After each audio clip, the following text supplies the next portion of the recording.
Frank Leboeuf, are you afraid of this England team? I respect that England team with all matters, but well, I'm a little bit concerned. I'm concerned defensively. As James said, you know, Walker just comes back from injury, so what's going to be his level of form, I don't know. Maguire on the left side of the defense with Shaw on the left side. You know, if you have some paceful players, you know, they're going to be in trouble. Of course, there is qualities, talents for sure, but comparing to Brazil, to Argentina, to France, to maybe other teams, you know, they're not for me the contender for the World Cup. They have talent, but I would be surprised if they go to the final. It's interesting as well, James, when you look at the players who have missed out, and we were talking about form with Maddison. Tammy Abraham's form has been used as an excuse from Gareth Southgate as to why he's not in there, saying he's lost his form at the wrong time. And then you've mentioned players like Maguire who's in. I know there's been some upset from some parts that Fikayo Tomori hasn't made it.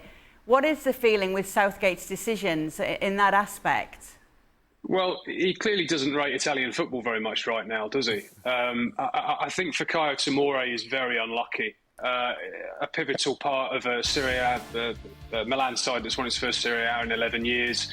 A really solid defender. And to borrow the phrase you were using earlier, Kate, you know, England's defending's been a bit minging. It really has for quite a long time.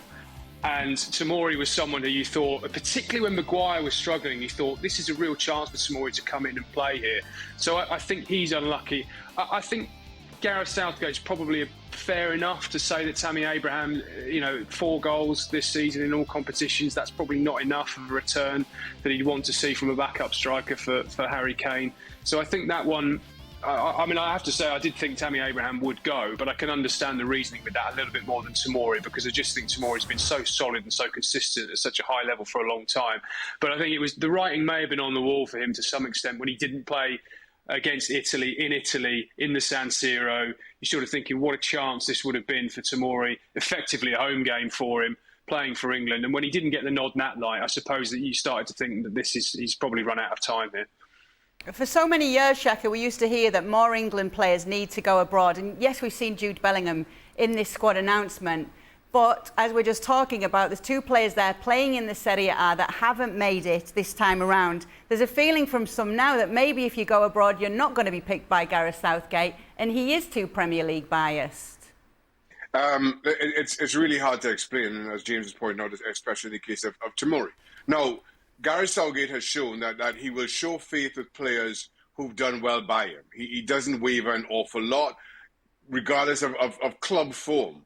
But to have Maguire in a squad, and I harping on the phrase, despite club form, a player who's barely featured for Manchester United of late, to overlook Tomori for Maguire makes absolutely no sense to me. So on the one hand, while I can applaud Gareth Southgate for the way he shows faith with those who performed for him in the past, this just doesn't make any kind of sense. And I can't dismiss it as simply, well, he's playing in the wrong league, or if he were doing exactly as he's doing for Milan or some club in the Premier League, then definitely he would have gotten the nod. No, I really am struggling to understand or explain this. Thanks so much for watching ESPN on YouTube. And for more sports highlights and analysis, be sure to download the ESPN app. And for premium content and live streaming, subscribe to ESPN Plus.